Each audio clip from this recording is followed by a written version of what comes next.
But we begin tonight with the shocking shooting this afternoon at the Holocaust Memorial Museum in Washington, D.C. Authorities say the shooter was James Von Brunn, an 88-year-old vocally anti-Semitic white supremacist, an ex-convict who was well known both to the authorities and to those who track the white supremacist movement specifically. He reportedly walked into the museum just before 1 o'clock this afternoon Eastern Time and opened fire in the entryway to the museum. Security guards apparently returned fire and critically injured Mr. Von Brunn, but not before a shot of his fatally wounded Stephen Tyrone Johns, a security guard who had worked at the museum for 6 years. Mr. Johns was pronounced dead at a hospital hours after the shooting. James Von Brunn has an arrest record and a public paper trail indicative of a dedication to anti-Semitic, anti-government, right-wing extremist causes. He was the proprietor of a website called The Holy Western Empire, which propounded his ideas and conspiracy theories. He self-published a book called Kill the Best Gentiles, the Racialist Guide for the Preservation and Nurture of the White Gene Pool. A typical excerpt is of a character that will be familiar to anyone who's ever spent any time in the dank little Nazi corners of the internet. Forgive me, I will quote from it briefly. Here is the grist underlying the Jews' goal to rule the world, garner its wealth, and enslave the Gentiles. It is the Luciferian credo that is changing the United States into an Illuminati-controlled non-white nation, soon to become part of one mongrel world. And yes, all the "I want to make it obvious that I'm insane" capitalization in that excerpt is as written originally by Mr. Von Brunn. He goes on to say that it is the Jews who have created the myth that Thomas Jefferson said all men were created equal. He praises Hitler explicitly. He denies the Holocaust. He derives complex conspiracies about World War I and World War II in Germany that are all derived from the Protocols of the Elders of Zion, which is a white supremacist anti-Semitic standard text that is a fraud, and that was debunked as such decades ago, but it still circulates in many, many languages. In addition to Mr. Von Brunn's book, you can also still find online, bearing Mr. Von Brunn's byline, an essay titled Hitler's Worst Mistake. He Didn't Gas the Jews. In the essay, Von Brunn calls America, quote, a third world racial garbage dump. James Von Brunn also posted an article last year arguing that then-candidate Barack Obama hadn't provided sufficient documentation to prove that he was born in the United States, and that therefore Obama must have been sent by someone.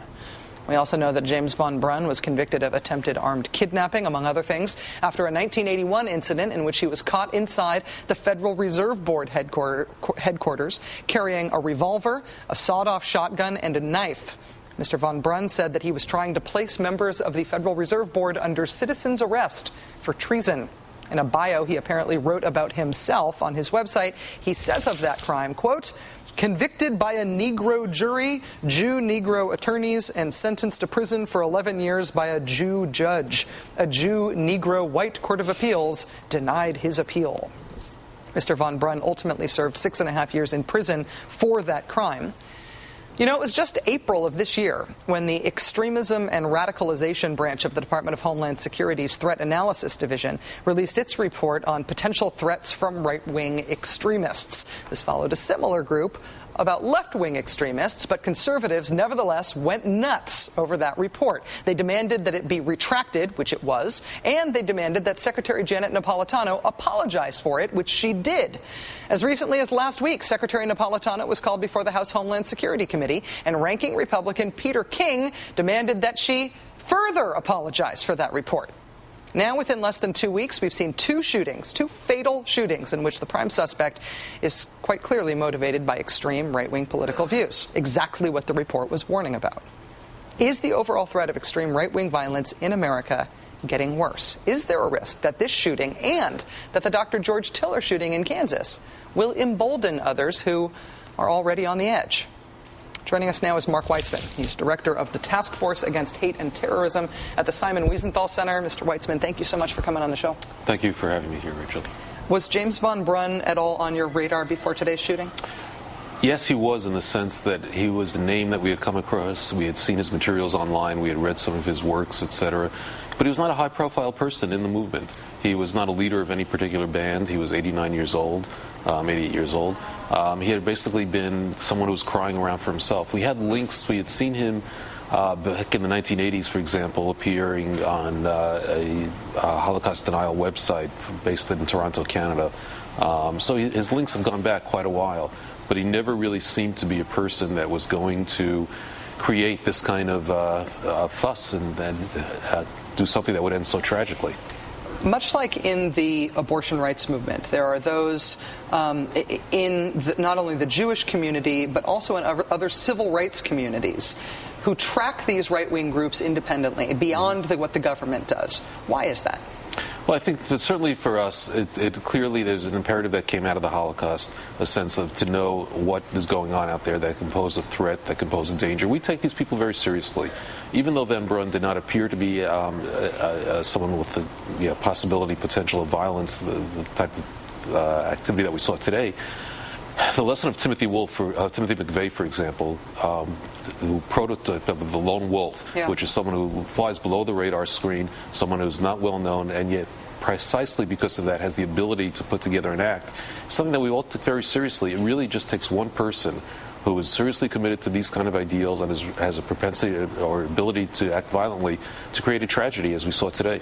Well, for people who aren't leaders but who are active in anti-government and extremist and sort of hate circles, what is the connection between people like this who have clearly threatened violence, Mr. Van Brun had, Mr. Roeder in the George Tiller killing had, and groups that are also extremist but do not overtly promote violence? It has been suggested that those groups may, although they may be anti-government, they may not have sympathy for the groups that they organize against, they may have more responsibility than anybody else simply because of their opportunities to get information from these people. They may have more responsibility than any other Americans to literally turn people in when they hear threats of overt violence, when they know about people bragging about criminal mischief, criminal damage. Do you think that's an appropriate line of attack? I would hope that anyone who has knowledge of this kind of activity, of someone who's planning to take the law into their own hands or act violently, targeting other people for harm, would act as a responsible citizen and would do something about it. And that cuts across the board on every kind, for the whole broad political spectrum. Here we're talking about the denial of the most basic human right, which is the right to live. And threats like that need to be met directly. If anyone knows of someone planning something of that, they really should be turning it into law enforcement. They really should be acting about it. And there's responsibility as well in terms of monitoring rhetoric and moderating rhetoric. We've turned, particularly with the internet, we saw how much Van Brun used the internet, for example. He's not the only one. There are 10,000 databases on our website. 10,000 websites on our database that we are taking a look at. And the rhetoric keeps ratcheting up. People keep calling for violence. People are looking, particularly in a climate that we have now of economic turmoil, of a first minority and African-American president in the United States. People see this as a tipping point. They're ready to act. And unfortunately today we saw something like that. Mark Weitzman, Director of the Task Force Against Hate and Terrorism at the Simon Wiesenthal Center. Thank you for your work and your contributions really to the country for monitoring this stuff, and thanks for joining us tonight to talk about it. And thank you for opening up the discourse on this. Absolutely.